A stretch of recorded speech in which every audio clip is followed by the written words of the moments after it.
kinabuhi, lahi na ang ato nga priority. Di ba?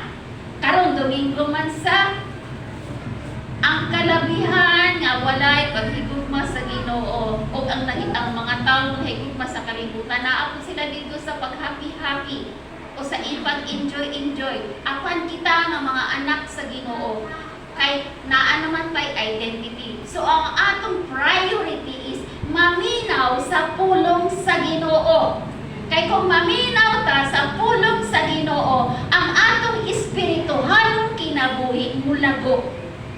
Diba? Kay kung wala tayo nahibalauan sa pulong sa Ginoo, bisag tambok ang atong lawas, kung walay pulong sa Ginoo nga masulod diini, ang atong espiritu is malnourished. Niwang. Kay wala man ta nakasabot sa pulong sa Ginoo.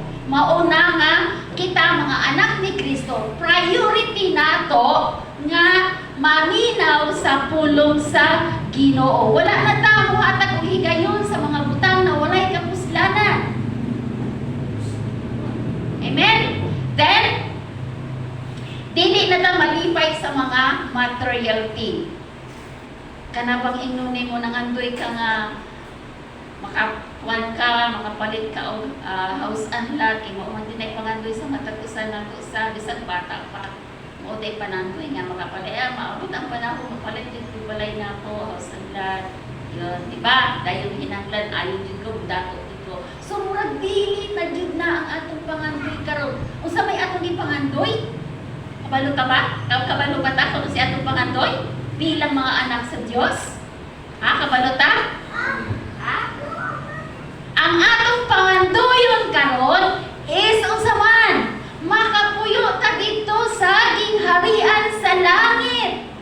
Diba kay dako na kayo ang balay nga giandam dito o ang atong tumban dito bulawan na, dili na putik, dili na yuta, dili na balas, dili na kabatuhan, kundi bulawan ang atong tumban dito. So maunay atong panganduyan, bahalag pobre ta diri sa kalibutan basta dato ta sa mata sa Ginoo.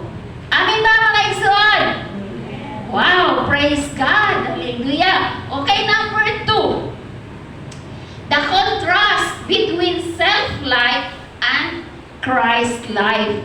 Okay, atohang i-differentiate ang self-life o ang Christ-life. Okay, number 1. Sa self-life, sa ato maunay atong gibuhat, nag-focus ta on self-fulfillment. Maunay ato nag-focus ta nga kanang kinahanglan matupad jud ako nga akong pangarap.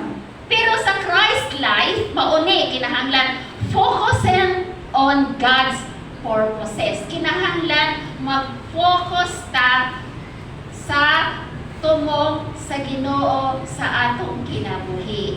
Maunay ato nga munay kalahian sa Christ life o self life. Okay, number 2. Sa self-life, strive for personal success. Naningkamot yun ta nga mo success ta.